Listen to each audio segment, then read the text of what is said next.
OVF Alliance and Nayarit, two of the top teams in this bracket. We're down to the quarterfinals, the starting round, and 8 squads. 3 have been eliminated already, and the winner of this game will play a week from now in the semifinals. I'm Josh Worden, joined by Steve Storley for the final one, and I think we're going to see some talented players here, Steve. We already see the pace of the game pretty high. Right, this part of the game, there's a lot of adrenaline. Everybody's excited to be out here. You've got in the OVF, I got to watch them in a friendly last week. Number of players that are playing collegiately, and these guys are going to be fit, young, energetic, and you're seeing the tempo they're already setting. Whereas you have a very skillful technical team from Gresham in Nayarit, which you're going to see some individual talent. I would watch number 16, their captain with Nayarit. Keep your eyes today on number 24, Avery Whipple. He's the center midfielder. I also saw the big striker for OVF. He's a target player from, I want to say, the Corvallis area, John Santa. The games I saw before, he's really tall and can hold up the ball very well. And for a big man, he's pretty nimble. So this is going to be a game of they're going to fill each other out for the first few minutes, sort of see who can do what. There's that captain, and oh boy, he created a chance that should have been put in the back of the net. That's a back pass in the goal. Big miss there. Harder to miss that one than it is to score it. Yeah, missed a sitter, honestly. I believe that was Eric Guzman, had it right in front of the face of the goal and could not finish it.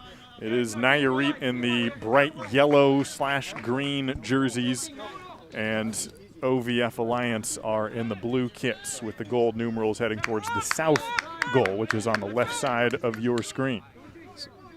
So Paco Thomas, that was a great ball. He just used his body, stretched out the defender, and cut the ball across. Unlucky. That could have really changed the game. Paco Thomas, definitely a player to watch, wearing number 14, the Brazilian-American. Already kind of towards the prime of his career. He's 26 years old, spent some time in Belize, and has been looked at. And there's some USL clubs over in Miami, is what his coach was telling me. Jose Carrillo, the coach with Nayarit. OVF Alliance, led by Logan Hoffman, with assistants Ben Kosaski, by Brian Garay, Ernesto Aguilar, Jacob Butler. Another opportunity for OVF Alliance. And right after Nayarit had a chance, OVF Alliance is the one to capitalize, and they go up 1-0. So that's a really tough goal to defend for the goalkeeper. When you do a long throw like that, and you've got players running in, you can't really come out and get it. And the keeper got caught there sort of flat-footed, but 3 guys running into his 6 with no help. There's not a lot he could do. That was a very nice, well-executed play. I was very impressed by this coach from OVF. All these guys we're looking at have graduated, and they're heading up into the USL2. Their season got canceled, but just out of the Albany-Corvallis area, they've put together a really, really good mix. I think these guys are going to go a little deeper than people anticipate. It's been fun to see what OVF Alliance has become with big help from Logan Hoffman. By the way, that goal scored by Nicholas Ballinger, who played at nearby Willamette University. Ballinger gets the first goal of this match, but Logan Hoffman, amongst many others in the program, formerly known as TFA Willamette, merged recently with Corvallis Soccer Club. That was announced just back in April. It was shortly before that merger where TFA Willamette had actually entered USL League 2, which was a big move, something they've been planning on for a while, kind of been in the works, and a pretty big jump to move into the USL. And pretty exciting to see a local team from Oregon have another squad in that division, kind of similar conferences where the Timbers U23 squad, Lane United, those teams. And so this squad will stay in USL League 2 for OVF Alliance. So if you watch, that's a great turn there. through the big target man, Avery on the ball, throws it wide. Nice build here. Here's Sarna. Carlos Reyes, who played in the same league in high school as Sarna, those two matching up together. In fact, several of these players come from the Mid-Willamette Conference. One player in the middle of the field earlier on that sequence, Oswaldo Ramirez, who played for South Albany, as well as Carlos Reyes, while John Sarna played at Crescent Valley High School. And those schools only a few miles apart in Albany and Corvallis. now playing on the same team. Yeah, it's interesting. You know, a number of these clubs, Eugene, Salem, Albany, they're finding players that played at a high level or are very good coaches that are starting to teach and develop talent. And I think that's what you're seeing out of this group. They've been around a while. You saw Corvallis have a number of great results in high school. The John Sama guy is a product of that. He's your target man right there, number 7, pressing the ball. But look what they're doing. This coach is bringing a really high tempo, throwing numbers forward, doing what's called a press. And I think you'll see them do that hard for at least the first 20 minutes. See how they're all pressing the keeper? Yeah. They're not going to let them play out of the back. In fact, I've seen John Sarna get a goal like that where the keeper is just a little lax with the ball, not quick with the distribution, and Sarna just comes in with that big lanky frame, deflects a pass, and then just scores it.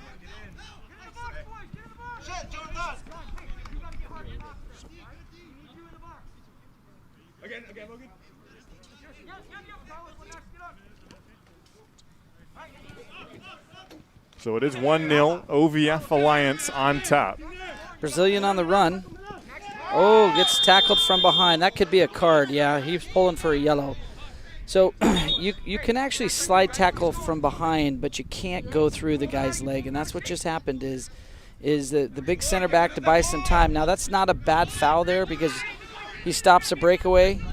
That's a good tackle there. You see how he got ball first? And the referee makes a good call on both of those. It almost looked at that one in the box that we just saw that he was about to make some contact up top and then held back. Yeah, but he got the ball. As long as you win the ball before you hit the man, you can actually hit the man after you've won the ball. The first tackle, which resulted in a yellow card, the center back was tracking back and got We've got some guys hot rodding out here in Salem. Indy 500 going on right outside the stadium. Oregon Open Cup.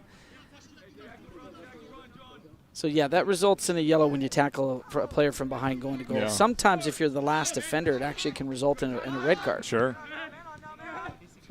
Even if it's the same play, just to acknowledge what you're preventing and the chance that you're taking away from the opposing team. Exactly.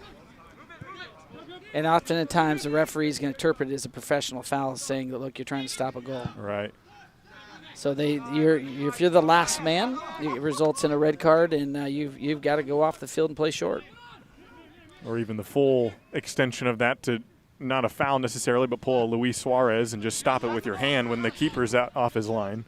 And, he'd get a red card for that, and has. Keeper does well to read that, comes out and get it. OVF is going to play out of the back. He's waiting for it. There's the big target man I was speaking to. Now, surprisingly, as big as he is, look at that pace. He cuts him. No, there's no foul there. He tries to make a bit of a meal out of it, but it was a good idea. Coach is disagreeing with us up here in the press box. He thought it was a foul. That's the hard part when you're a referee. There's so many judgment situations where you're looking. Avery Whipple takes his time, builds, and says, let's reload this. Now they're going to bounce the ball around and just make sure they got what they need. Now put the ball at risk. Go back through their center backs. Now they're going to press that defense and play deep. Force that keeper to make a mistake, which almost just happened there. Came off his line to prevent Carlos Reyes collecting himself. But gives up a corner kick. Yeah. So that's that center back probing that back line saying, let's see what you guys have. So early, or at least we thought it was going to be a corner kick. I thought the same thing. Apparently last deflected off Carlos Reyes. I think you're right. Coach from OVF is a really intense guy. He's asking 100% commitment out of his players. The goalkeepers tonight on one end in the white is Obed Ramirez. Has given up one goal already in the early action. Opposite side, Roman Gabriel, who probably could have, maybe even should have, given up a goal early, but a missed sitter by Eric Guzman in the early moments. Could have been 1-1 at this point, but as we stand, OVF Alliance leading 1-0. And they look for the quick counter, and they might actually get a corner out of this. Nope, they get a goal kick. Center back tries to catch them on the break, throw a long ball over the top, test the back line. Doesn't happen, but it was a good idea. Nakai to point, kind of bodying the striker, and what is ruled by the referee to be last touched by Nayarit to point from Oregon State. So what I like about this OVF team is they're building through the lines. You think of the 3 lines. You have your back line, you have your midfield line, and your striker front line. And what you try to do is sort of keep breaking lines with passes, and they're doing a good job of that so far. Whereas Nayarit's playing a little more of a direct style where we're just going to try and beat you over the top or on a quick break, which is there's lots of different styles in soccer. Some are, it's run and gun basketball, or we're going to, do the 4-corner offense and build. Everybody has their own approach. But there's the center back playing through the midfield, playing it wide. This is called breaking down the lines. Oswaldo Ramirez has been very active, playing the ball through him in the middle of the field, wearing number 17. A lot of contact there in the middle, but pulled away for OVF Alliance. So Avery Whipple, I got to watch him play in high school, and he does a good job of protecting the ball and then just distributing it where it needs to be. He's a joy to watch. Plays at Pacific University down in Stockton, California. Originally from Corvallis High School. Yep. Happens to be my alma mater as well. The pride of Corvallis, though, is okay. Avery Whipple, Gatorade Player of the Year a couple of years ago. Must have been a special place if you're from there, Josh. I wish I was half as good at soccer as Avery Whipple is. They actually, University of the Pacific came up to Corvallis this past fall. We're seeing a free kick and, well-driven ball just over the crossbar. Great strike. And he does all their special pieces. He can drive a ball, he can bend a ball. That's Tamer Zavidze, the oldest player in this roster, turned 26 on Sunday. We're in Concordia for a year, then 3 years at Corbin. Does that mean, Josh, we got to sing him happy birthday? I think we're past the statute of limitations on the happy birthday. If it was yesterday, I would say even just the day of, honestly. But it's a good question. Well, I took 7th place in a karaoke contest. Did you really? In the 3rd grade. So I think top 6. It's probably good we don't sing him happy birthday, truth be told. If he scores a goal, we'll consider it. So maybe a possible foul there, but he won the ball first, so the referee lets it play on and sprays it wide.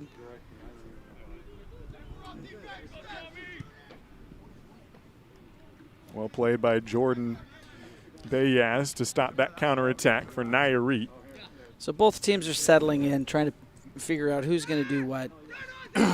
Right now, I would say possession is in favor of OVF. They're taking their time in building. The hard part when you build through the lines is if you make a mistake and the other team's good at jumping on you on the counter, there can be a goal like that. So it's a risk to play that way. It's a very possession style of play like Barcelona or many of the teams. But you look at Liverpool, who goes right to goal, and they just dominated the EPL. There's a lot of different ways to break a team down offensively. That's a nice ball. So you're starting to see Nayarit settle down and move the ball. All right, your big man, John Sarna, lays it off, attempts to. It's hard when you play a guy like that size because great tackle or effort. And it ends up resulting Avery Whipple winning the ball anyways. So he's patient. Look, he's just going to pick away at this team and get what he likes. But talking about John Sarna, if you have a guy like that, if he stretches his body out and you play through him, you just, as a defender, you can't get to the ball. Bit overhit on that cross, but you're right with Sarna. We were talking about Daniel Saez being 6'5" and playing him at the 6, or what if they played him at forward and the reasons why that may or may not be necessary. But then you talk about John Sarna, who's even taller.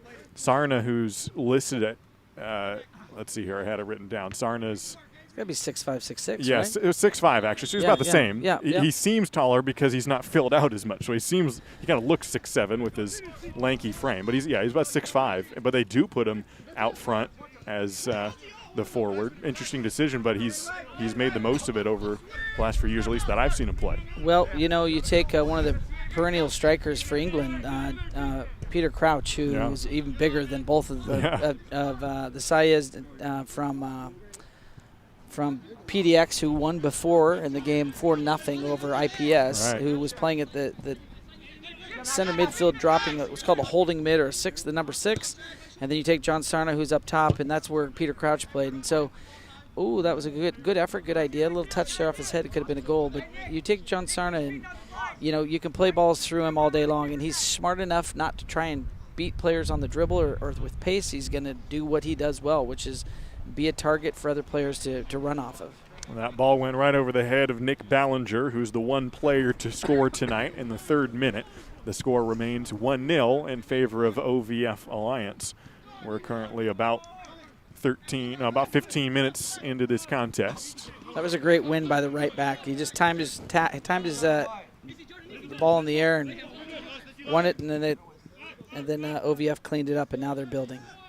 Carlos Reyes plays it back to Roman Gabriel. Talk about Corvallis players. We mentioned Avery Whipple moments ago, but it was not just a one-man crew at Corvallis High School. The Spartans with guys like Roman Gabriel, who now plays at Oregon State, a rising sophomore with the Beavers. Gabriel in the pink kit off your screen is the keeper for OVF Alliance. So there's an example of you try to play through the line. Center back gets caught. They're going to try and catch him on the quick counter. Brazilian goes himself. No, lovely skill. Oh, and almost pulls it off. So the Brazilian obviously is a futsal player. That's the national sport next to traditional soccer. The way he rolled the ball through players, it looked like he'd played some futsal at one point in his career. That's Paco Thomas, like you said, the Brazilian-American. You could tell right there, even just in that sequence, there's some futsal talent and skill tendencies in there. Yep. Great ball, right on top front. of the keeper. Nobody there. Gabriel snags it. Paco Thomas is the one to watch. How much do you think futsal will be used going forward, or is already, as a feeder, as a preparation, as a practice, as a sport that you learn soccer from, and vice versa? So in Latin America, it's not a choice, it's a way of life. I spoke with Diego Valeria about this, and he didn't, that's all they did growing up was playing futsal. In Argentina, you really don't even play organized club or academy soccer. You go straight from futsal sort of into your 13s, 14s. And that's pretty common in Brazil, having been down to Brazil personally, been down to the World Cup, got to witness numerous games at Maracanã, which is amazing. 100+ thousand fans, 125,000. Used to be 200,000 for futsal. For the World Cup. Sorry, gotcha. Maracanã, biggest sporting stadium in the world, one of them, anyways, for soccer, anyways. But to answer your question in its entirety, Europe, even England now, is embracing, who weren't big proponents of futsal, but they're embracing it as a youth development tool for touch and speed of play. And sure. And so it's really booming around the world. In fact, youth futsal, I got to actually be an assistant coach on a World Cup youth futsal tournament. And we were with a group of Americans. We ended up placing in the top 10, which was the first time an American team's done that. So Rose City Futsal that group produced a player that's in Spain, a player that's at Stanford, University of Denver, a number of really good players.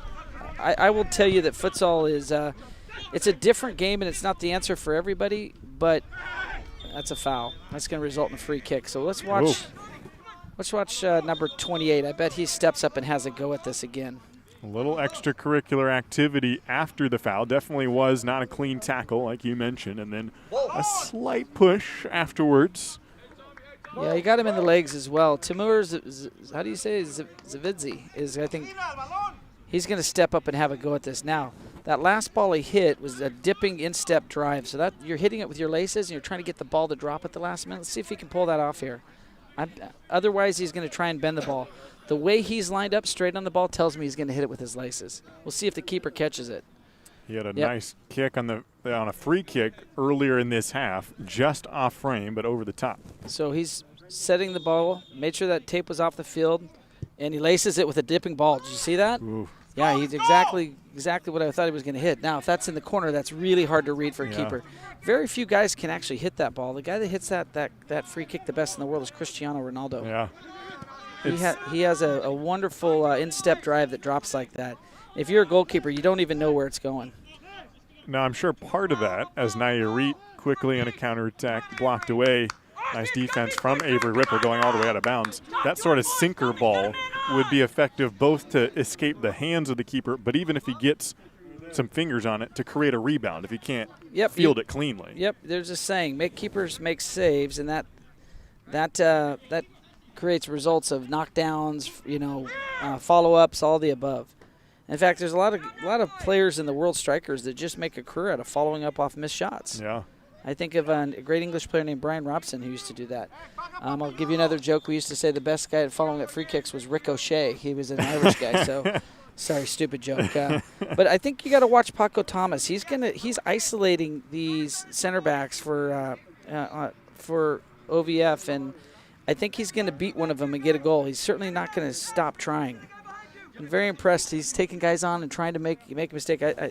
I wouldn't be surprised if he picks one up here in the match.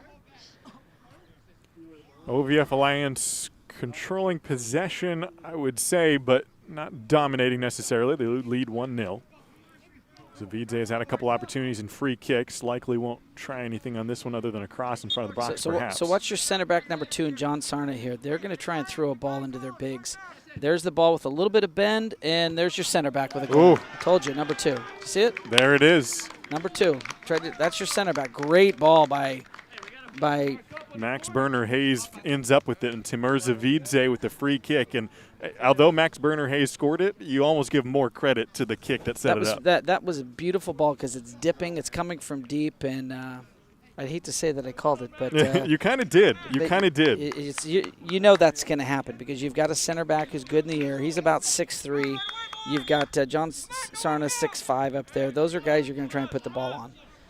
Usually your center backs, because they hit the ball so much, are really, really good in the air. That was a beautiful finish, too. He buried that. And that's a nice ball. That's a really hard ball to hit where you're hitting it from 40, 50 yards and it's dropping at the last minute. Perfectly placed. The guy that hits that ball is David Beckham. Yeah. I watched him in a Timbers game. I was sitting front row, and I got to watch him warm up, and he was hitting balls inside his own half, 50, 60 yards on a dime 10 times in a row. Absolutely that same ball we just saw meant to be. Great ball by number 28 and I can't pronounce his name for the life of me. Tamir. We'll call him Tamir. Yeah. Beautiful ball. And that's a game changer, right there, right? Yeah. So we already to 2-0. And the other thing I noticed on that free kick, I was watching the goalie, Obed Ramirez, and you could see him come off his line for a moment, and then he hesitated and backed up, and he was caught off guard, kind of was in no man's land, and then he was too close but didn't know, should I take it, should I come out and punch it, and then the header came in and he had no chance. So that's what happens when the ball's floating at you. You think you've got a shot at the keeper, but then it dips at the last second. It's sort of like a change-up or a drop ball in baseball. It just drops out of nowhere. He already swung at it, and that's strike 3. Exactly. Or we'll call it strike 2 for the sake of it being 2-0, but in baseball terms, he's out. 2 goals for OVF Alliance. The nice thing for Nayarit is we're still early in the game. We're only about 22 minutes into this contest. Plenty of time to get back into it. Well, I will give credit to OVF. The coach had these guys listen to him before the match. Very fired up, very focused on pressing and coming out. And if you do, sometimes a game can be changed just by the team that's psychologically and mentally ready. He had his guys ready. And they have, a number of different weapons here. That's a good ball through the midfield. There's another good ball to your strikers. A little square ball gets dispossessed. But as I said, this team is, I think, going to be another dark horse. Having them watch them play PDXFC in a very close game, who won prior 4-0. It has a very similar group of young guys with some talent. This group has actually a little more veteran experience. There's a foul. So you got to win the ball first. You can't just go right through a player. Will be another foul on OVF Alliance, but Nayarit yet to capitalize so far on anything that OVF's giving them, and it's stolen away by Igor Hubenya. So I'm very impressed on a hot night. We've got people, even though there's, sadly the COVID, all sitting with masks looking to watch some local football or soccer and enjoying it. They're all socially distancing, it looks like, from the sidelines, but there's a good number of people out here watching this game.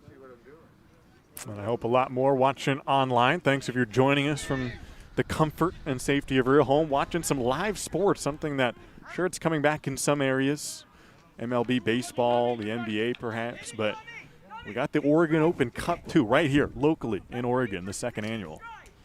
You asked me a question, Josh, earlier, what's going on with Oregon soccer? Yeah. And if I'm 53, been playing since I was 5, so as I said, I was a lot better when I was about 100 pounds less and 100 years younger, but The game has evolved in the state of Oregon as a native, where we had one complex, Delta Park, that was just grass and mud and big holes. If you were running across the field, you'd see your friend immediately be swallowed by a 2-foot hole, not to ever recover. Oh, good save by the keeper to come out and win that.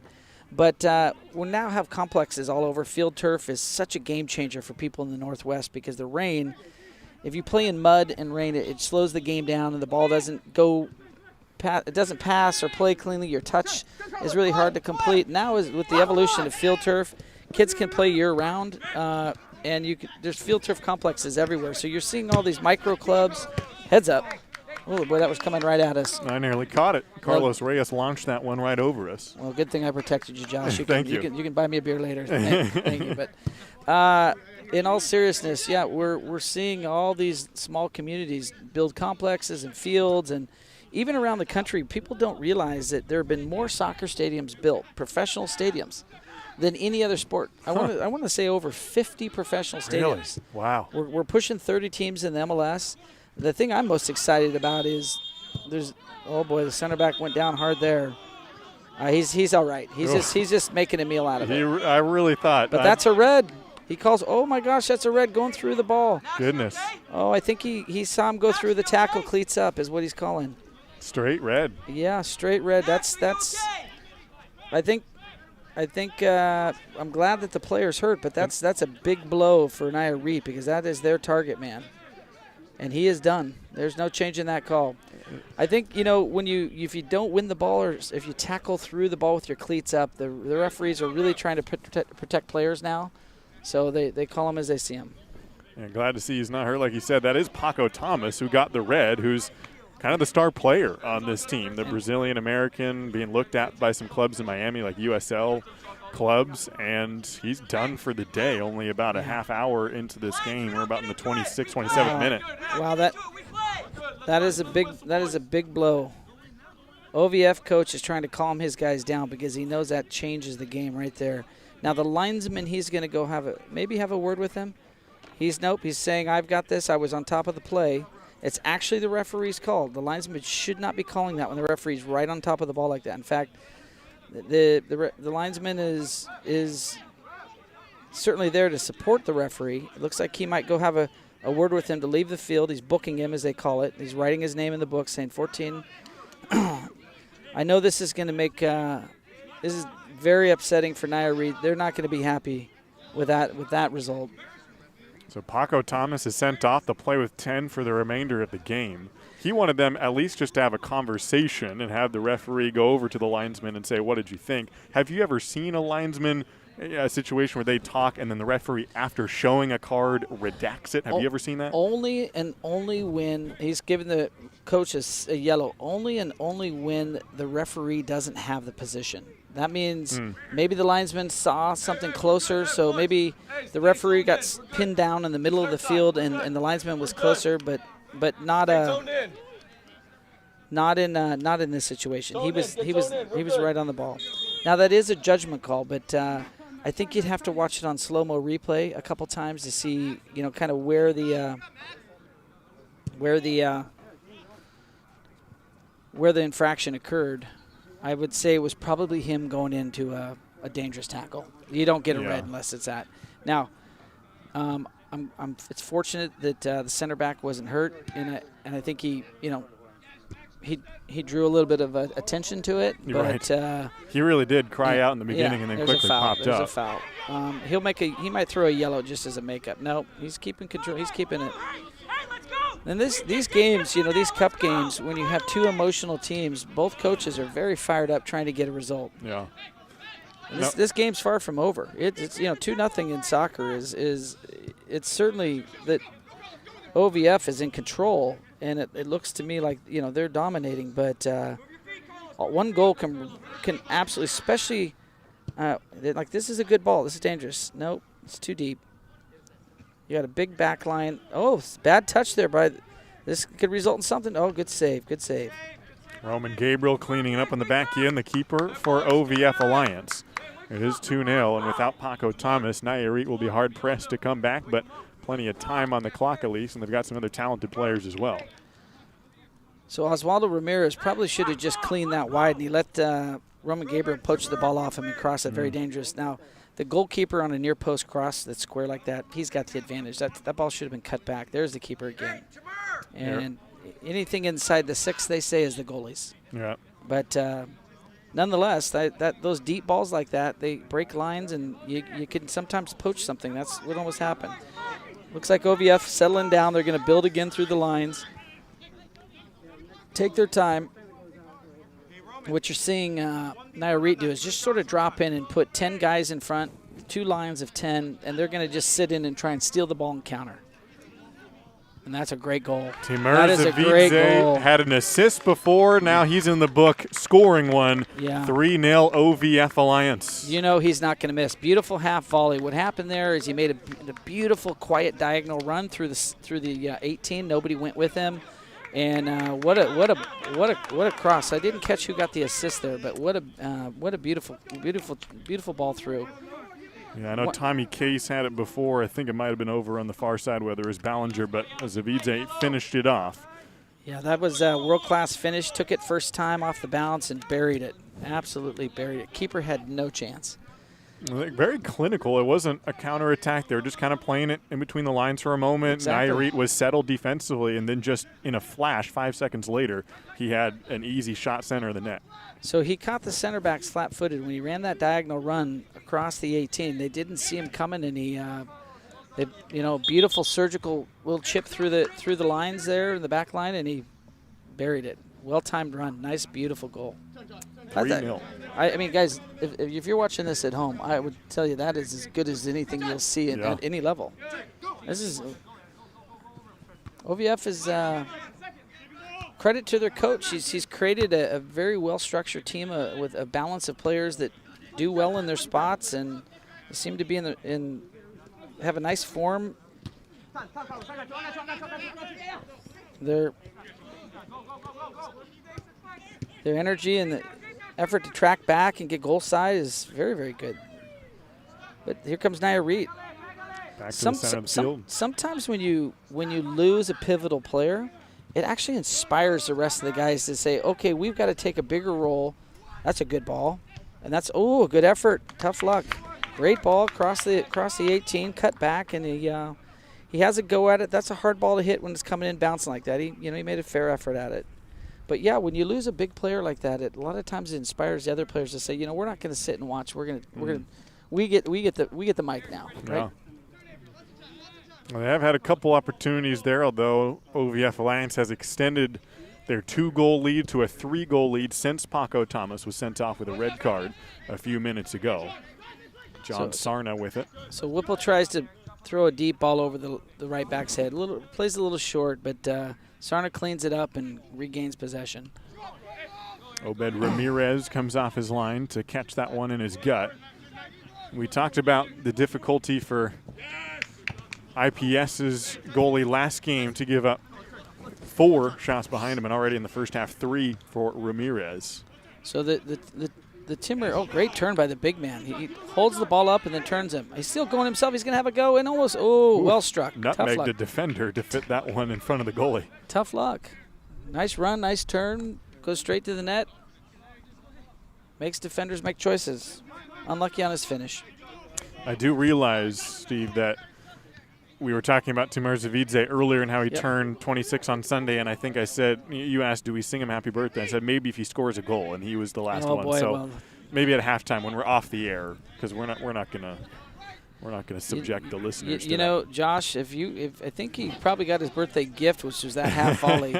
And you know what's impressing me is even though he turned 26, and this, that was a good effort. This game is maybe in the favor of OVF. Is actually, if you saw that last ball that went out of bounds, that was because he was tracking back and pressing. And so those little things that the coach has got these guys fired up doing, that little extra effort causes the other team to make mistakes, and that's the difference in winning ball games.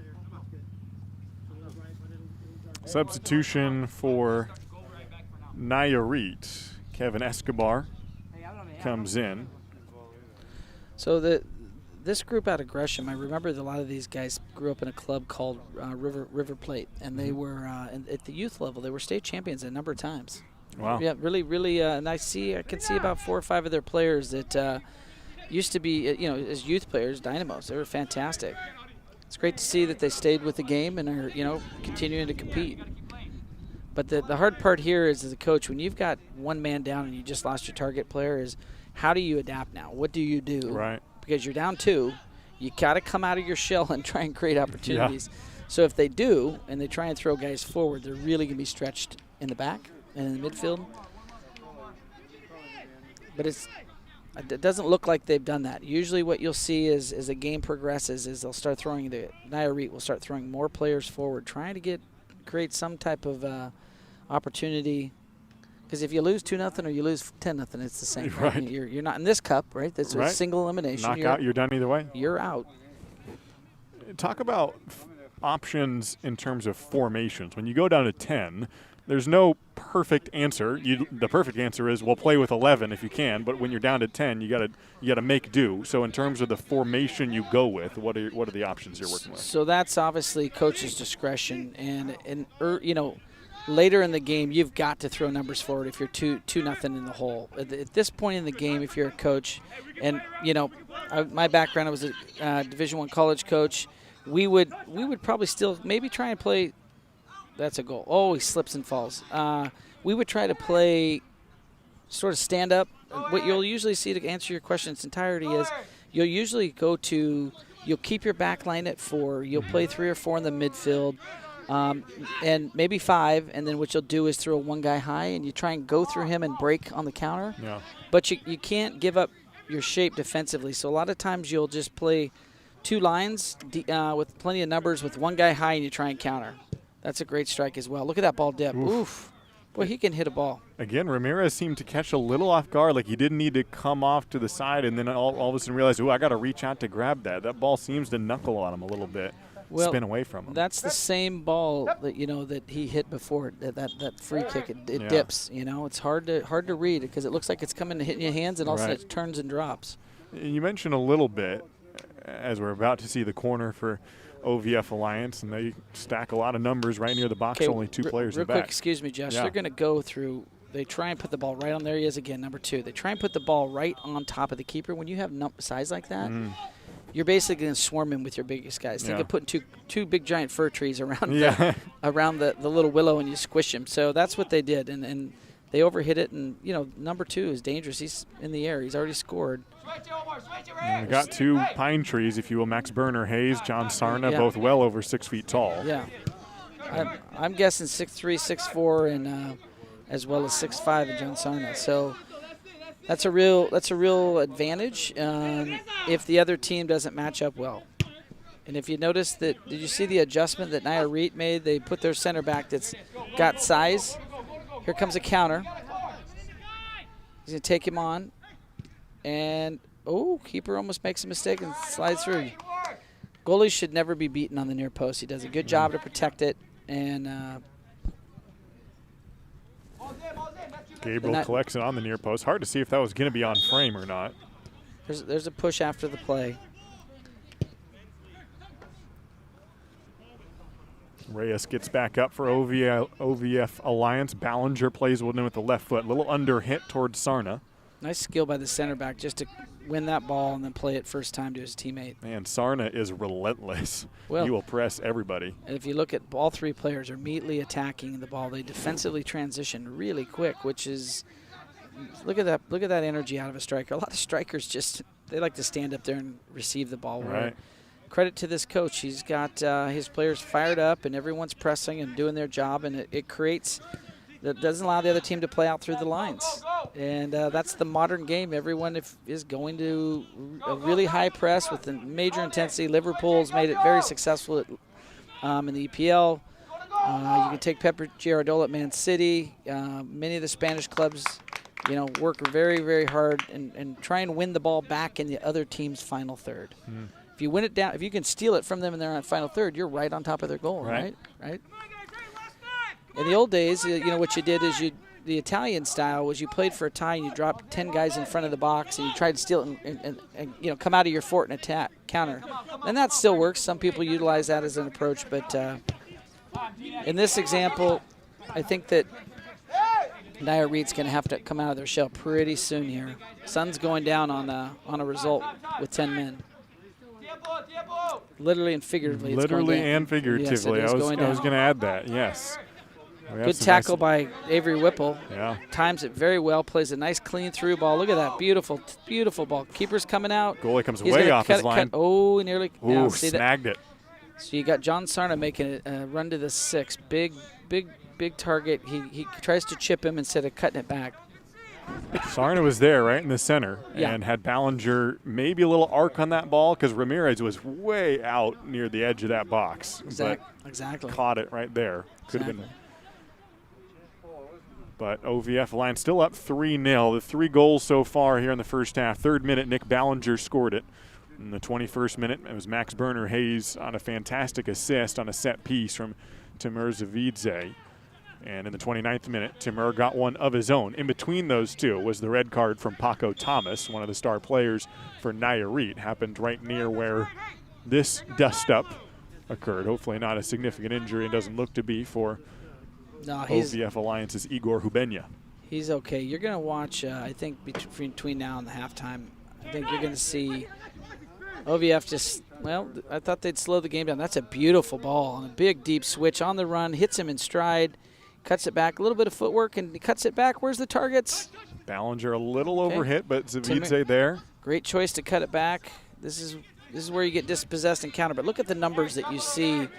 There's 4 or 5 guys back, and he's offsides. Ramirez would have had definitely offside on that one. Sarna played it right to him, but sitting well in front. I think this team, last week I watched them. They had talent. They're showing now. They're starting to show some tactical cohesion, which, as the tournament goes on, I would not bet against this team. They're very, very good. You've gotten to see PDX FC, a dominant performance in the previous match. They'll head on to the semifinals. These two teams, the winner of this match and PDX FC, will not meet until they potentially make it to the championship match. They'll be on opposite sides of the bracket. Ooh.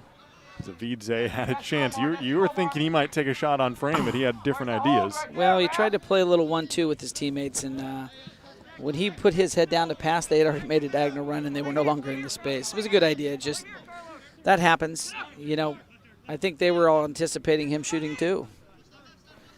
Pretty normal when you're in that close into the goal. A player's gonna let one go. He's gonna. Ballinger has been pretty dangerous tonight.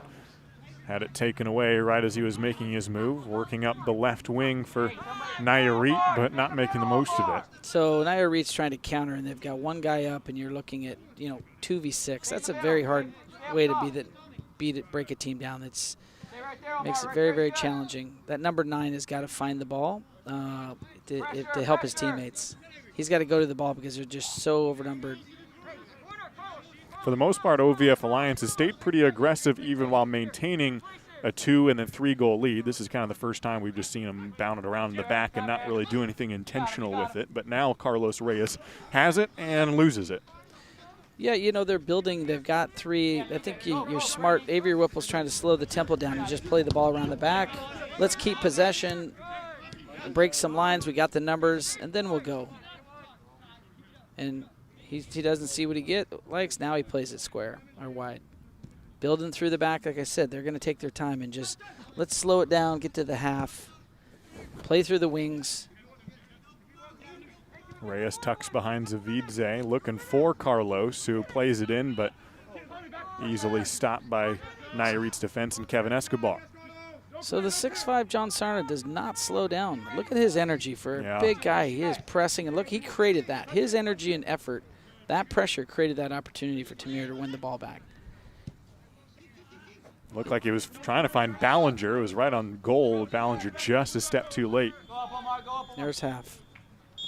Well, the halftime score is OVF Alliance 3, and Nayarit yet to find the net today. Second half action coming up, and some exciting plays so far. Don't go away. You're watching the Oregon Open Cup right here on your home for live local sports in the Beaver State. This is Oregon Sports Beat. Back after this.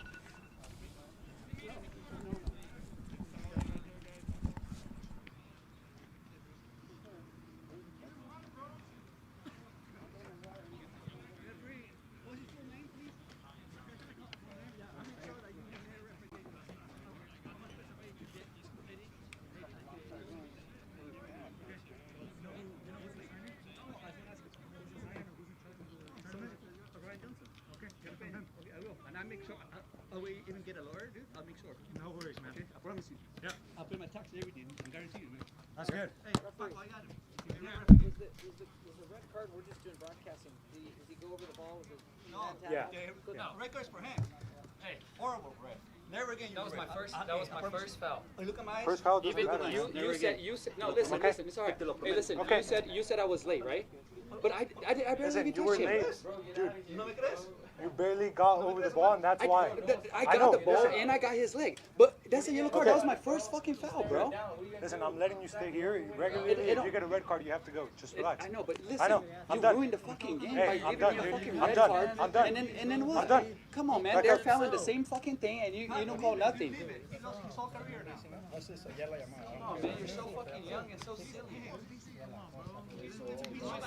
Ruined the fucking game for no fucking reason. You did. That's fine, bro. I'm not worried about it. I know you're not worried about it because you're getting still paid, right? You shouldn't get paid. Come on, bro. Thank you. Thank you. Thank you.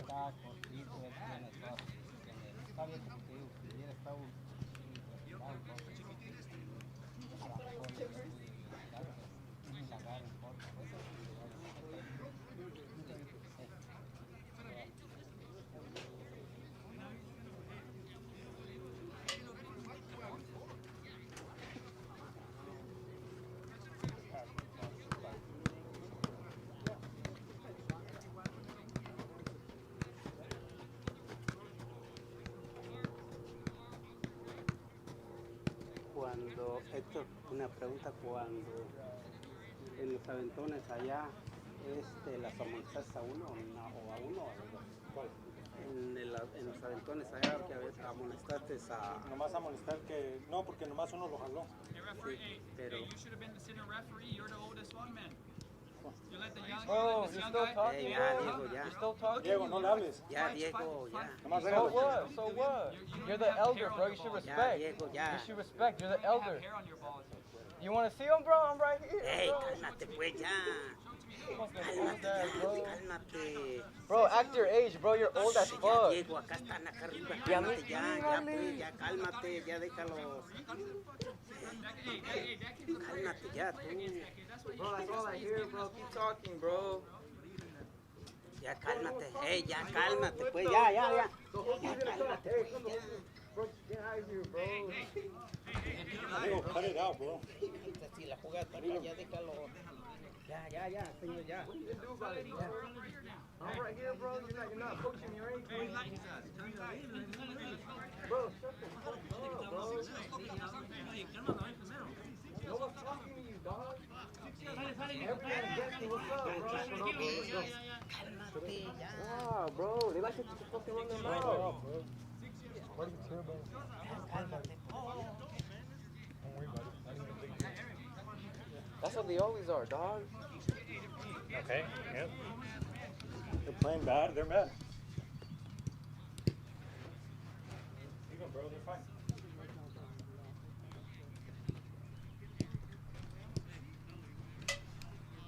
All right, I'm ready.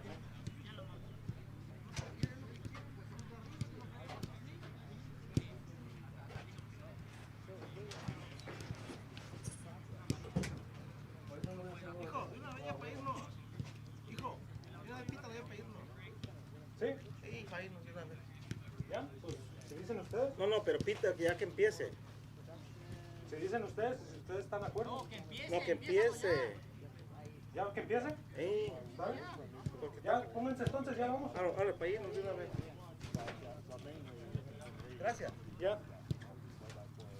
¡Vámonos! ¡Hey, changes! ¡Paco!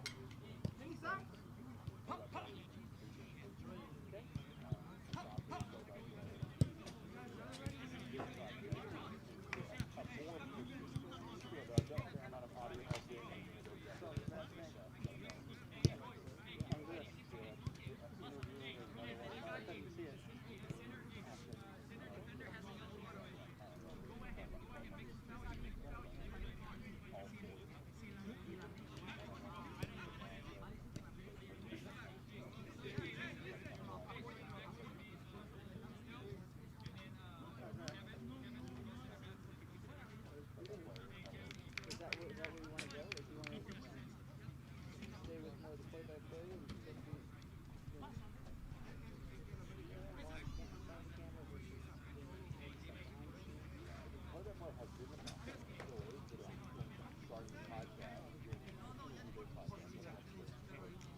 Well, second half just about to get underway. Second half just about to get underway, and we are started here in Salem. It's the Oregon Open Cup here on Oregon Sports Beat. Steve Storley alongside me. My name's Josh Worden. It is 3-0, OVF Alliance leading, but Nayarit with the ball to open the second half and already in the attacking third, for a moment at least. So emotionally, if you're Nayarit, you're down a man, you're down 3 goals. The sun's setting, you've lost your target player. How are they going to react to this? Can they get fired up and find a little bit of confidence in a goal? That sometimes it lifts spirits and changes the energy and momentum. And then usually if it happens, it'll happen the first 5-10 minutes because they're fresh, they're coming off a rest and some water and hopefully a motivational coaching speech. But I believe if we watch OVF settle in and they can hold the game up here for 5-10 minutes, they might be in the driver's seat. We'll see. That was the big storyline from the first half. Nayarit star player Paco Thomas ejected with a red card for a tackle near the box. That was ruled excessive. He was sent off, and they've been playing with 10 players ever since. I mean, that's one of the storylines. The other obvious one is simply OVF Alliance scoring 3 goals and impressive attack, relentless defense, pressing high, and good passing throughout the lines.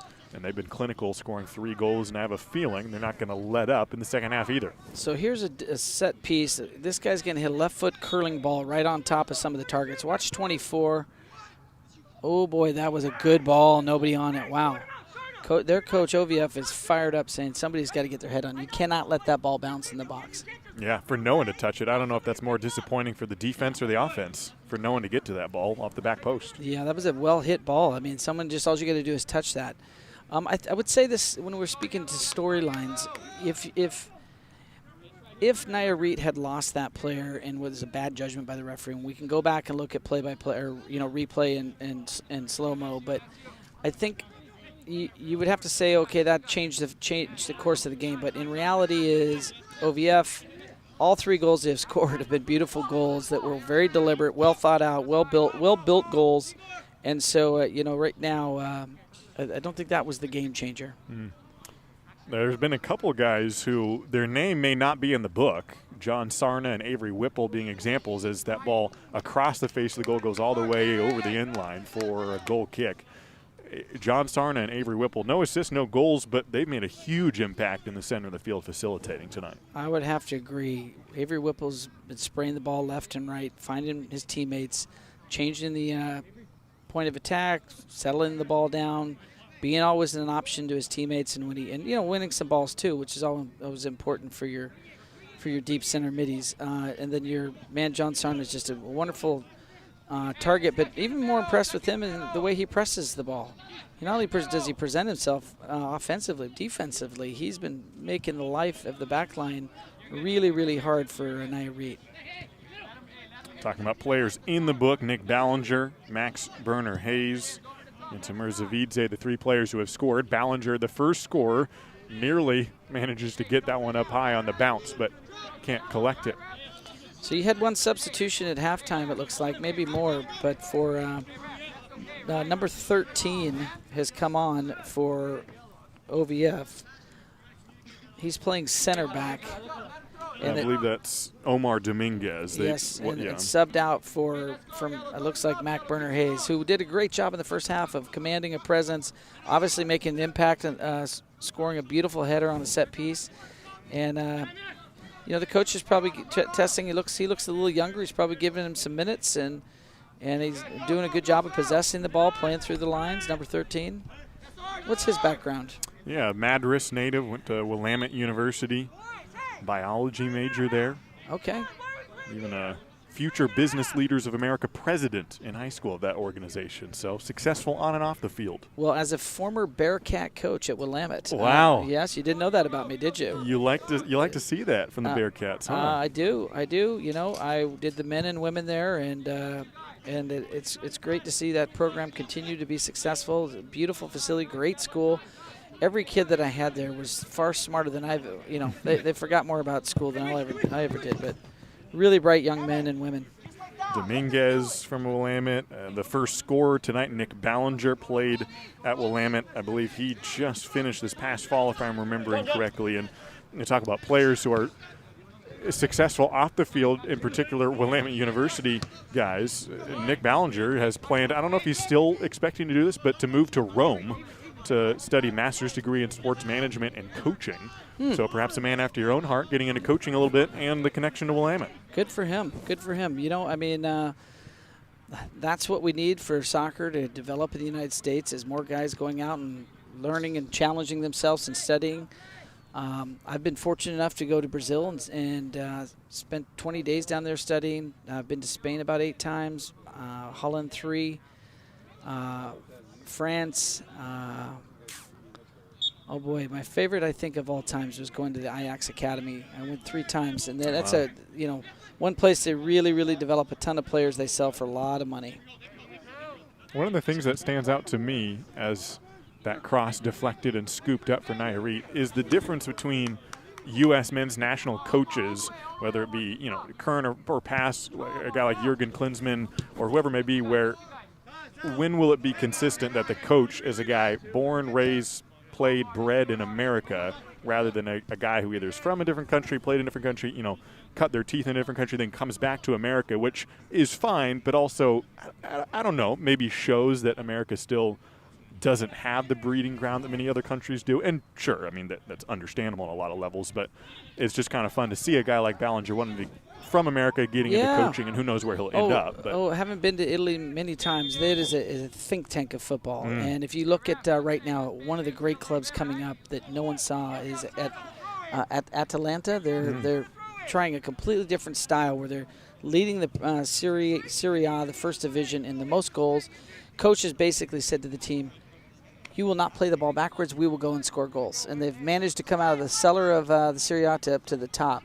So there's a lot of different philosophies that are tried and started there, and you see so many great coaches coming out of that era. So, and then, the expertise and the tenure and history of Italian soccer. I mean, they've won 4 World Cups. You can't argue with that. But I do want to say this is, don't bet against American coaches.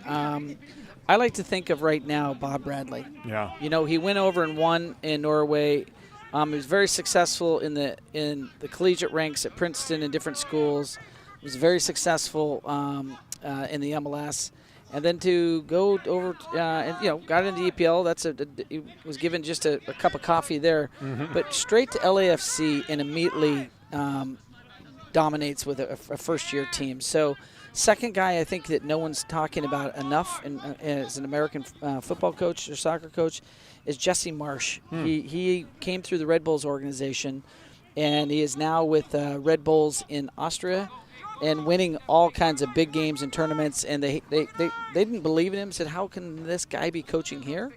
And he's been in Europe winning and doing very, very well, and they've fallen in love with him. So he's a guy to watch. He's coming up through the Red Bulls organization as a real think tank and smart guy that really knows how to prepare teams. I wouldn't be surprised if either one of those guys are someone that ends up with our national team. We'll see. I would love to see Bob Bradley. People forget that he had one of the winningest records before they forced him out, and that I will put that bad choice, very bad choice on not Bob Bradley's results, but bad choice on the soccer administration, which has obviously failed. Yeah, like we've not gotten results, and people can say whatever they want, but they've not. They've failed in their choices of in the last decade. So I think there's a lot of great American coaches, and this is sorry to opine on this for so long, but that have a chance. Oh, so there's a very nice ball by Nayarit. Eric Hernandez playing that one in, but headed away. Oh, so he gives him a call here. So this could result in this is a really tough angle for a goalkeeper. It's just inside the corner of the 18. They're going to get 10 yards. It's up on the edge of the box. This could result in something that's dangerous for Nayarit. Do you expect him to go on frame? Oh, he's shooting, yeah. He's going to bend it in. You're too close to chip it. He's going to try and score. Watch number 10. He's looking at it right now. He's setting his feet. He won't. Number 10's going to hit it because the ball's going to bend into the goal versus 17 if you want to cross. But Eric Hernandez. maybe he's actually it's indirect, so I think he's going to set it for 117, and he's going to have a go because he's got a clear line to the goal. Yeah, that's what he's prepping. Nope, he's stepping back and going to hit it. Hernandez may set it for Jesse De Leon. Oh, he De hits it. Leon takes it in. Beautiful save. Gloved by Gabriel. So they caught both of us off balance there, right? That was very well prepared. First you think they're going to hit across, then he steps back to hit it, and the next guy steps in and catches. That's not normally where you would hit that bending ball. Keeper does a great job of tipping that over the bar. That was coming in hot and unexpected. Yeah, a quick turn to it. It was a bit towards the center of the net, which is why Gabriel could get to it, but still very tough play. De Leon now takes the corner. Oh, geez. Great save by the keeper to hold on the ball even though the big center back hammers him.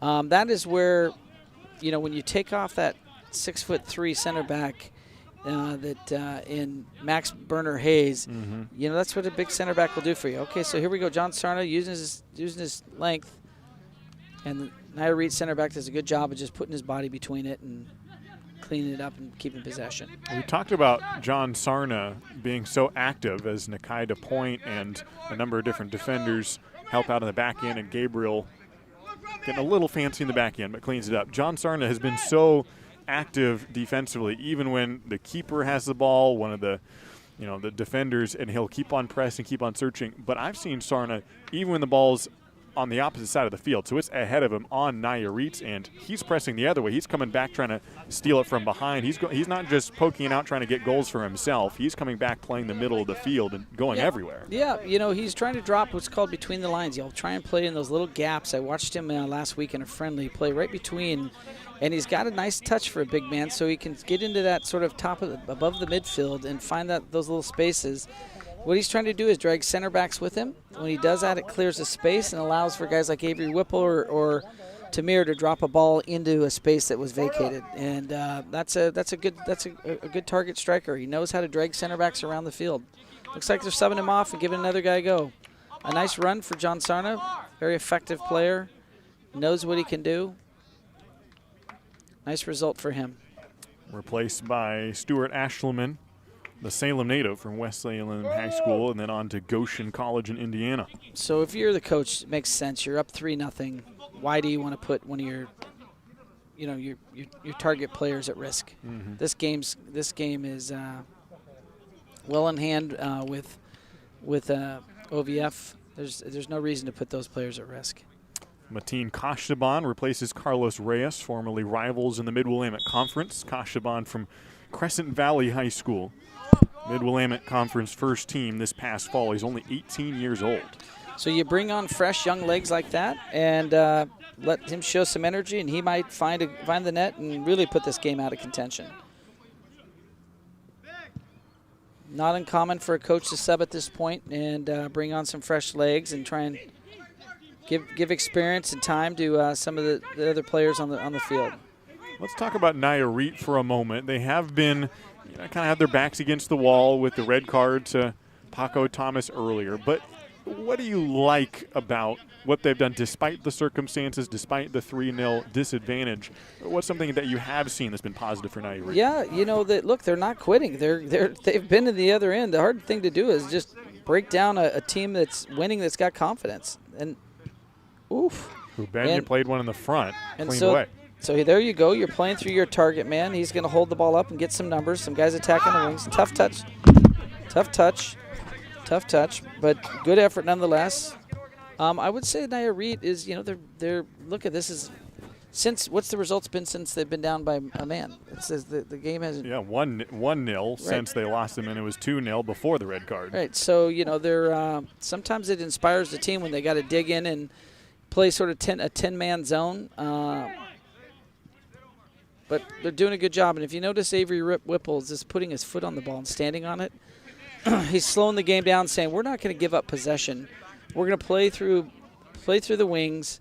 We've got the extra man, and we're going to slow this game down and sort of deflate the sails of Nayarit.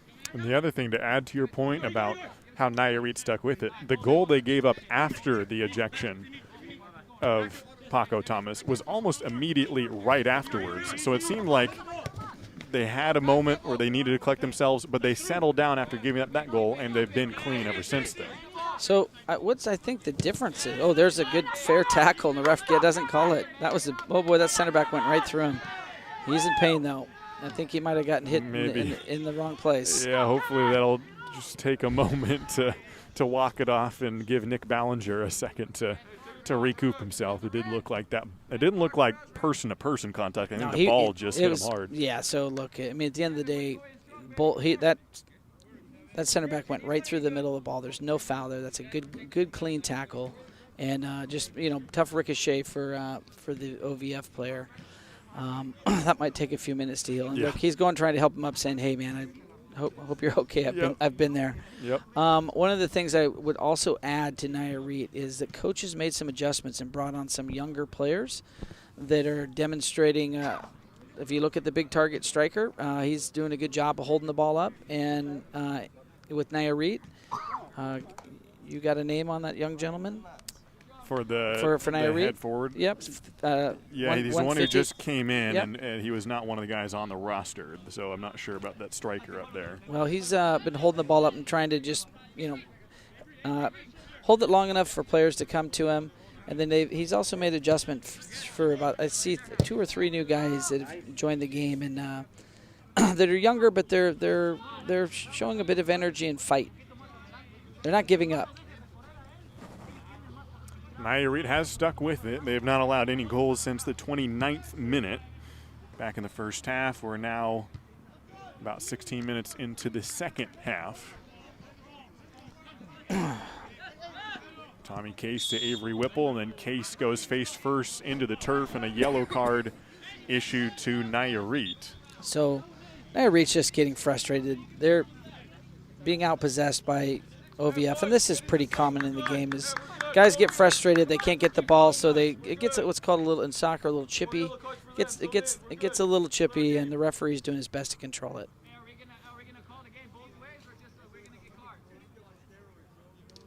Players get frustrated,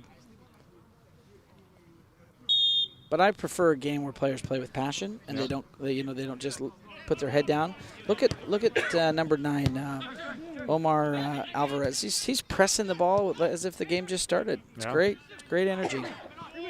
See, there's the big target man trying to hold it up, but the center back steps in and he gets a lucky touch. It goes through. Oh, Tim Ayer's in it. Great bent ball across the 6. Tommy Case gets the rebound. That cross from Zavidze was hard hit. Dangerous ball, but Nayarit comes away with it. Lovely comes in. Lovely little touch by the midfielder through. Here comes Omar. Watch his energy. He's going himself. I told you. He's going to try and whip a cross in. Oh, they call a penalty. Wow. Now that's a tough one because he did have control of the ball and gets hit, but I think this is definitely going to change the energy of the game. I don't know if it changes the result. So it looked to me, if truth be told, that he was driving. He was trying to cut inside. The referee called the defender, giving him a shoulder bump, but he doesn't call a card because it was shoulder to shoulder. Sure. Some would say he made a little bit of a meal of it, sort of made more of it, but that's what you should do as a striker is try to draw the foul. And I told you he was going to take him on, which is a good choice by the striker, is you got to go at defenders and make them make mistakes, and that's what happened. Igor Hubenya, the one playing defense. Eric Hernandez will take the PK. Oh, and he hits it over the bar. Nayarit had a chance to get in the book. The score remains 3-0 in favor of OVF Alliance. Even on a PK, they just have put some pieces together, haven't cleaned it up and finished out attacks as they needed to, and the most obvious example being right there. So that's really going to frustrate Nayarit because if you get a goal back, you sort of bring the momentum in the game back in contention somewhat. Being 2 downs, there's still a lot of time in the match. I think the penalty he tried to just overhit it instead of place it in. But on a good goalkeeper like this, you got to bury the ball with intention and pace. Otherwise, they don't. They're going to make a save. Oh, wow. Whipple nearly gave it away. Yep, in a dangerous place, center of the field. There's a foul from behind. Got his feet. But I'll tell you what, this Omar Alvarez is not quit. I mean, great energy. He wants to win. He really does. Good. So Avery Whipple, instead of playing quickly out into the wings, takes one touch too many and gets tackled from behind. He's lucky to get hurt. Avery Whipple, one of the best players in recent history to come out of the state of Oregon, now plays collegiate soccer down south in California, Stockton, California, in the University of the Pacific. Actually came up to Corvallis. University of the Pacific had a non-conference game against Oregon State, his hometown in Corvallis. Being just a freshman, he did get some playing time, not in that game in particular, but he'll be a big player on that Pacific team, I believe. Made 3 starts this past fall. Valedictorian, NHS president at Corvallis High School. Smart kid. Yeah, I watched him play against LaSalle in the state championship, and he controlled the game, and you knew he was going to go on to greener pastures at a higher level. What I'd like to see is that he goes and finds more of the ball because he's very handy with it. He's very good on the ball. I think that, Pacific had a really, really good team, and the coach did a great job of recruiting to identify Avery Whipple. Yeah. I think he stole a player right out of underneath, here locally. And it's not like Oregon State or other programs in this state are unsuccessful or don't have talented players. As Alvarez on the ground, the worm burner collected by Roman Gabriel. Yeah. Well, look here. They're not giving up. Nayarit, and especially spiked by Alvarez. He's trying to create momentum, and he's taking the game upon himself to say, I'm not laying down. I'm going to do something to help my team at least get a goal. Oh, that's a great through ball. He was patient with that pass. Savidze, who's already had an assist. Yeah, he waited and let this player penetrate through the wing and then hits a nice through ball. He's going to have a go here. Told you. There's that dipping ball again. See, it creates a knockdown. Ubenya. Oh, that could be trouble there. Oh, he keeps dribbling too much. He's going to get swarmed. Savidze comes out with it somehow. So Whipple's patient. Let's throw it out wide, build and do it again. Tommy Case with it. Savidze is so clinical. The ball just hangs on his shoelaces like there's glue on it. I mean, the way he tracked back to that ball, caught it over his shoulder, and then turned and reverse field. I mean, the ball went exactly where he wanted it to go. Help our listeners with his background. Yeah, Timur, who already has, like we said, a goal and an assist earlier in this game, was an All-American at the NAIA level. Third-team All-American, played at Corbin for 3 years. Then his final 2 years in college, as Tommy Case takes a rip in the center of the field, final 2 years, he had scored 39 goals between those 2 seasons. So Corbin, under Aaron Lewis, had an absolute amazing run. He's a friend of mine. He's a class act, and he was able to recruit guys like this, obviously.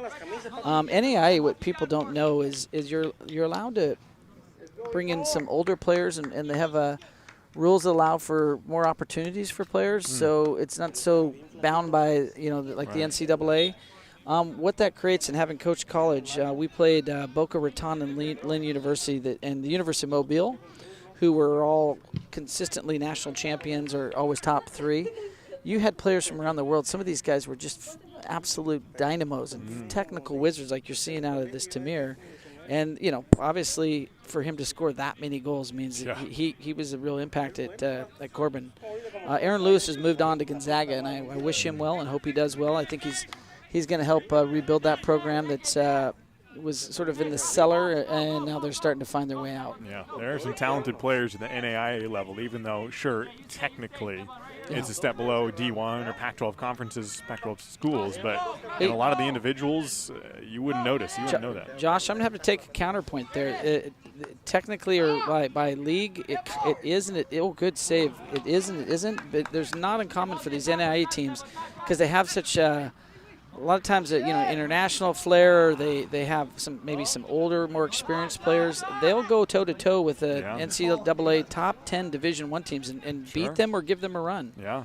I think of the University of Mobile and Boca. Those were 2 teams that just are Lynn University that if you put them on your schedule and you play them, Yeah. they can beat you, and that would hurt you in your rankings. And that's probably why I'm guessing not a lot of D1 programs want to schedule the NAIA schools at times. So I coached at the University of South Alabama, and our backyard was the University of Mobile. And so we would only play them in friendlies because they had everything to play for, and we had everything to lose.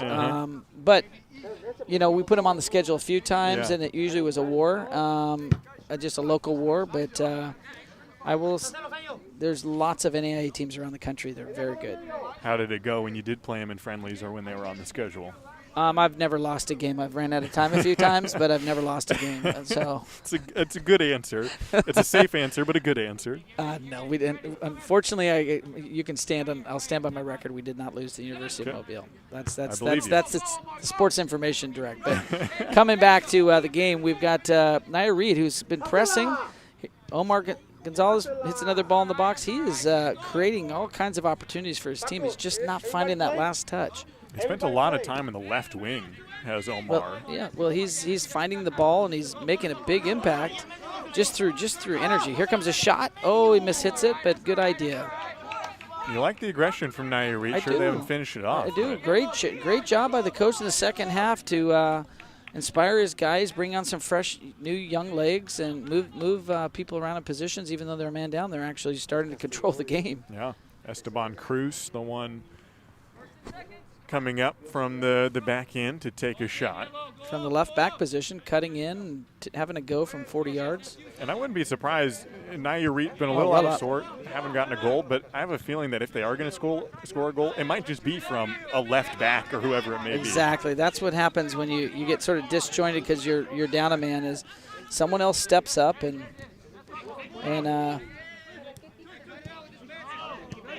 I think if they don't get a goal in the next 5 minutes, though, I think you're going to see the quality of OVF take over.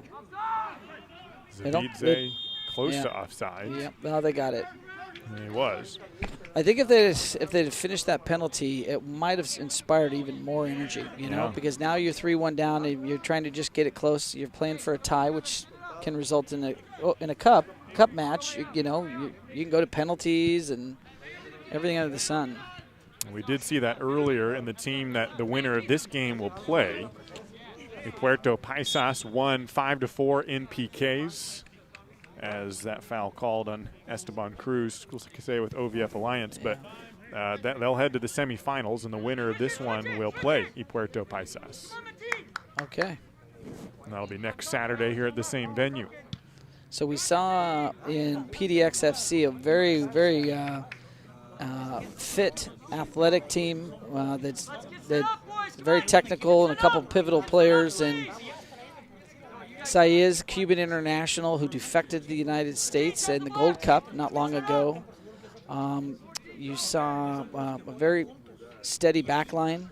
Kids like Brendan Dexter, who's going to OSU, transfer from Memphis, University of Memphis.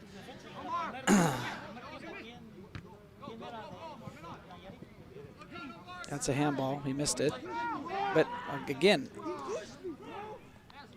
I love the energy out of Omar Alvarez. He just refuses to lose.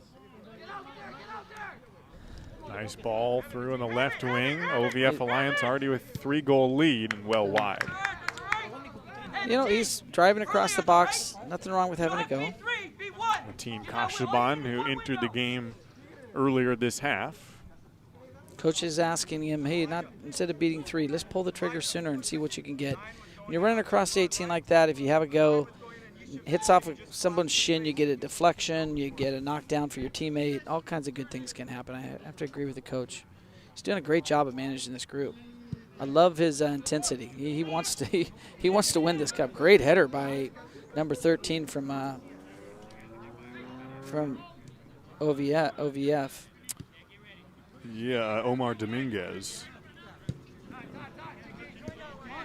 Got some vertical on him. Yeah. Man, you brought it up. I mean, great timing. Oregon Open Cup has only been in existence. This is the second year, but you can tell, long-standing history or not, this program and this tournament, which is getting its legs under it, and you can see the developing interest. I think it'll grow a lot, and the teams that are already in it really care. They want to win. It's soccer. They want to win this tournament.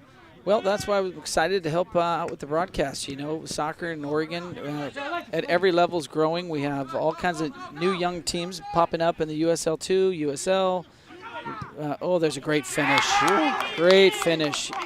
Alvarez with the assist, and Sergio Tinoco, who's only 15 years old, scores the only goal so far for Nayarit. And you could hear the coaches. I had it written down. I was going to say it anyways, but they beat me to it. He's 15. He's 15. Indeed, he is. So that's what I was saying at halftime. Coach did a great job of bringing on some younger talent. The ball rolls across the 18. He steps up, picks his target, hits a nice buried 18-yard instep drive right in the corner. Keeper didn't even see it. Yeah. Great finish by the young player. Now look at him. His energy is up. His confidence is up. That's what's exciting about Oregon soccer. There's pockets all over, whether it be the east side of Gresham, Hood River, Albany, Corvallis. Yeah, there's pockets of players bouncing, coming out of the woodwork. You got to give them a platform. You got to give them a platform to play. What I love about this tournament, which no one's talking about, is the fact that all these players are being recorded live. They're being broadcast. This is great game tape. And as a player and as a coach, you never know who's watching. Yeah. What scout, what coach at what level. Oof. That was a pretty dangerous tackle. He's lucky that he didn't hit him because that probably could result in a card. Oh, great win. Cuts it back. Tough luck. And equally good footwork and by Segovia in the middle. He penetrated. I like that player. He's not afraid to go out, guys, and he's beating players and breaking lines. Great energy. Oh, great run through. He's going to finish that. Give and go. Oh, he misses it. Not like him. Like him. There was that moment early in the first half where you saw Zavidze, you thought maybe he'd go on frame, he passed it away, and you could tell, he was looking for the give and go and never got it back. That time he got it back, couldn't finish that one. Yeah, that's not like him. That was a great little touch, great little give and go, and just unfortunate. He tried to hit the far post, and, that happens. Legs are probably heavy. To be fair, he has scored already, so he has one goal and an assist for Timur earlier today. Beautiful run. He picked his spot. Sometimes the technical breakdowns happen.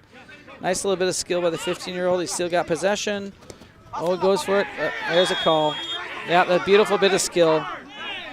Nice work. See the confidence coming out of the 15-year-old? Yeah.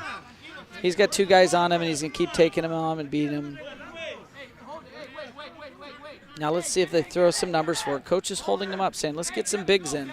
So there he throws his two center backs in. Watch 24. I think that's their target man. We're watching 20. Watch 24. Ooh, all the way towards the net, deep. Too deep. Far. Yeah, nothing you can do there. Keeper, that's the keeper's ball. Keeper goes for a quick counter to Tamir. That's a quick boot on the distribution to get it all the way across midfield, and didn't even look like he really put 100% into that ball. Yeah, that's just a side. It's sort of a side volley. You see that used a lot more often when you're trying to do just what he's doing. You don't want to leave the ball hanging high up in the air like a field goal or a punt. What you're trying to do is get the ball up the field as quick as you can with the side volley. Avery Whipple on the ball gives up possession there. That's not like him. Elijah White probably kicked it into his own hand. Handball. Referee's got it. Linesman got it. Here, you got to applaud Nayarit's energy. They're getting fired up. They think they got a shot at this. 3-1. So I said if that penalty was there, and I'm not going to lie, this is all sparked by the younger players who came on and have had an impact. Sergio Tinoco, the 15-year-old, scoring the goal, and he's done more than just put it into the net. Omar Alvarez has been an absolute spark plug, refusing to lose. Now, the question is what's the difference when they're a man down? What's the difference is the refuse to lose, and they're making this a game for our viewers. Whereas that's a foul from behind. Great strength, great ball penetrating. Oh, number 9 doesn't see it. This striker doesn't see it. That was a great ball by again. Love this kid. A lot of energy from Nayarit. Got to give him credit. Being down 3-0 moments ago, now it's 3-1, under 15 minutes to play. In fact, we're edging towards about 10 minutes to go in this ball game. But it feels like they don't think this game is done, and honestly, it's not, even though they're down one player, and they have been since about the 27th minute when their star player, Paco Thomas, was issued a red card. So at this point, he's in. Here's the young. Oh, he needs to take his touch inside to the goal. Unfortunately, didn't. And Avery Whipple makes a great choice to get out of pressure. Great ball. Another great ball. This is going to result in oh, center back cuts inside. Okay. So at this point, if you're OVF and he watches this film, what he's going to hope his players do is calm down. They're in control of this game, but they're being lured into the emotion and the energy of Nayarit. This is where you want an Avery Whipple to just settle the ball and start playing around the back and relax. They're not in a hurry. They've got this game in hand. Elijah White. There's a foul from behind. Tinoco with a foul. Referee's got it. Settle the game. They're playing in a frenetic pace when they're winning 3-1. I think Avery Whipple's telling them that. Love to see. There you go. Swing it through. Let's just relax and build. Reverse field towards the center. He's going to go himself. Oh, look at that. Tommy Case too high. Beautiful bit of skill. OVF tries to play off the striker. Nice laid-off ball. Just an unfortunate finish. Boy, I've enjoyed the second half of you. Yeah, it's been different game. It feels much more evenly matched. Look at that little lovely touch by the 15-year-old. He's still in control of it. He's possessing it. He's still going.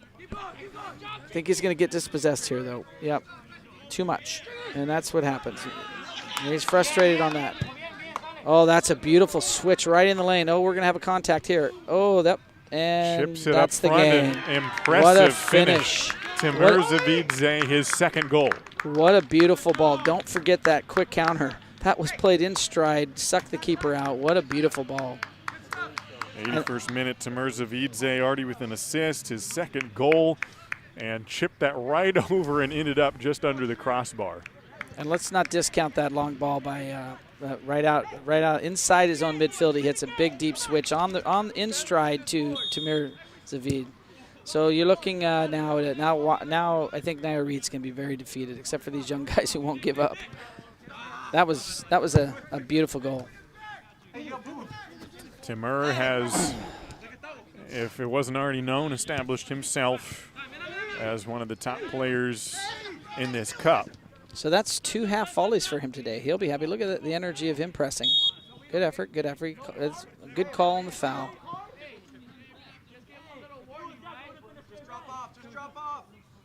So to finish that on the stride, to bowl the keeper out and Timur Zavid and pull it over the top in the corner like that, that's a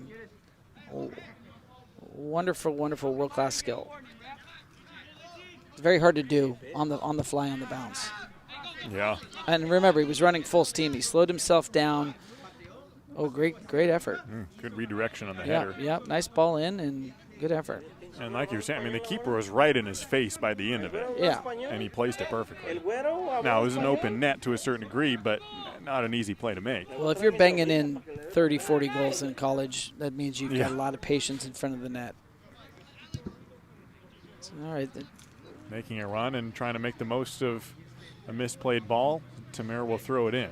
So the center backs are and even the midfielders are figuring out, okay, if Nayarit's going to press us and push numbers forward, let's just start throwing the ball and check their defense, because they're all pressed up, and we're going to just keep throwing it out over the top and make them make mistakes.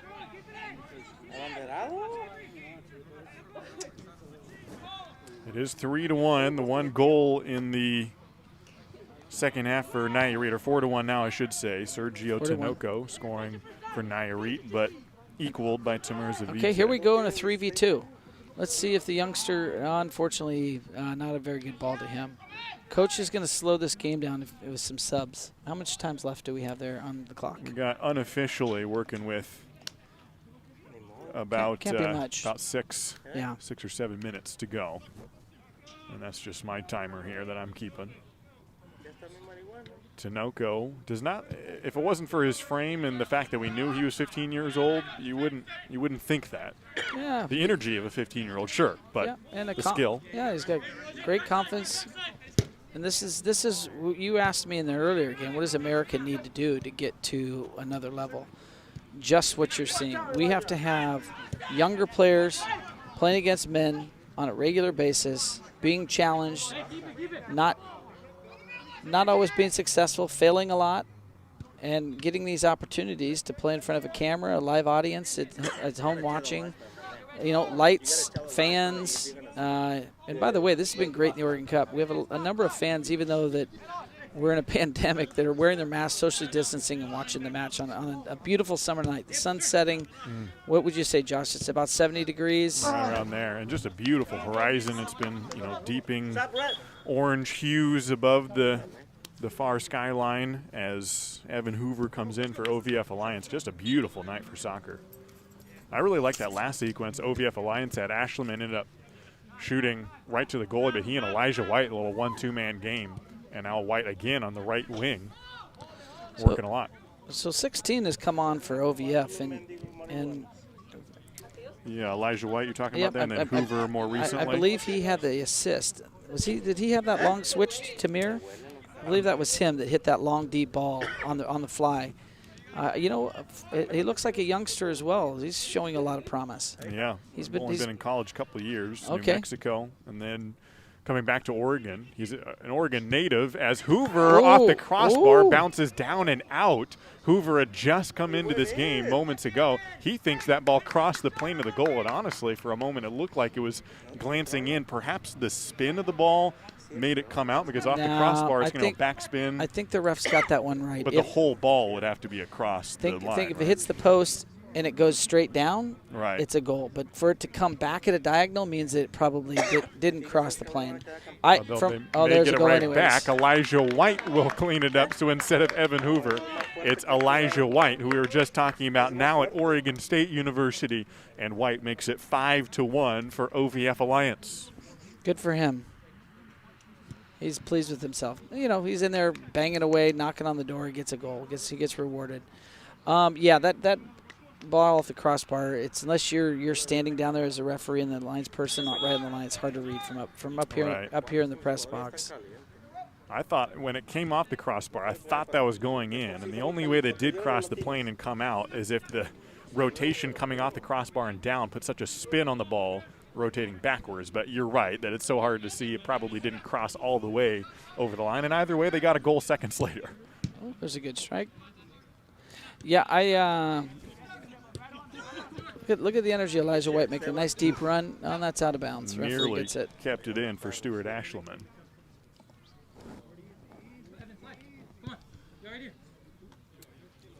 For Nayarit, you're really glad to see that one goal to get one spot on the scoreboard. Could have even had another with the PK, but they have had a few opportunities and stayed with it.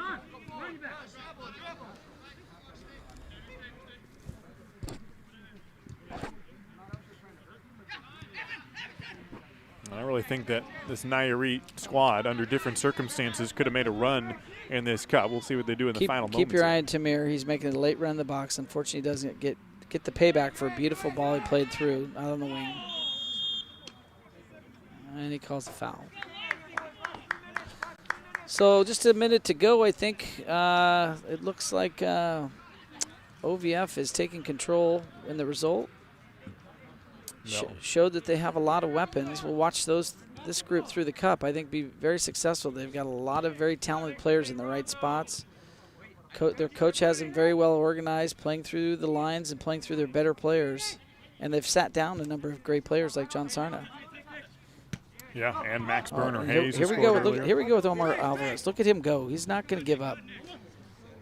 Looking for a player to tuck behind him. Alvarez stays with it. I think he's in trouble now. Trying to escape Ballinger, and that'll be a card for sure on Nick Ballinger. I'm going to have to say that I think he got some ball on that. And I actually think if you watch that on the replay, you're going to see he got some ball. He did get some of the man, too, but I think he jumped. Tinoco with it, who has scored earlier, earns a corner kick, it seemed, for a moment. Now they keep it in. Good defense, denying the cross.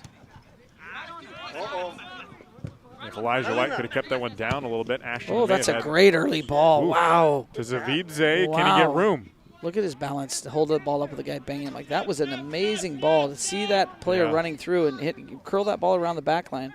Another nice pass from Timur to Ashleman, center the net, and finally fell down upon, but some great passing from OVF Alliance. So the players are asking, did he pass that back? And he settled it, and the keeper stepped in. If he had actually tapped it to him, then it's a pass back, which is illegal. Yeah.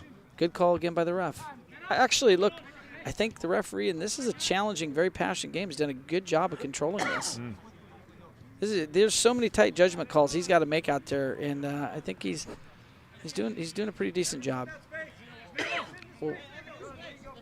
Well, we'll certainly have to go look at the replay. Did at the beginning, was Paco Thomas, was that a straight red? Did he really go through or over the ball? Too hard to say from up here. Nayarit has been playing with 10 men for the last 60 minutes or so, with Paco Thomas, their star player, earning a red card just before the 30-minute mark. It was 2-0 at that point. It's now 5-1, OVF Alliance. I've got to give Nayarit credit. This second half with a man short. Remember, that's like driving a car with a flat tire. You are.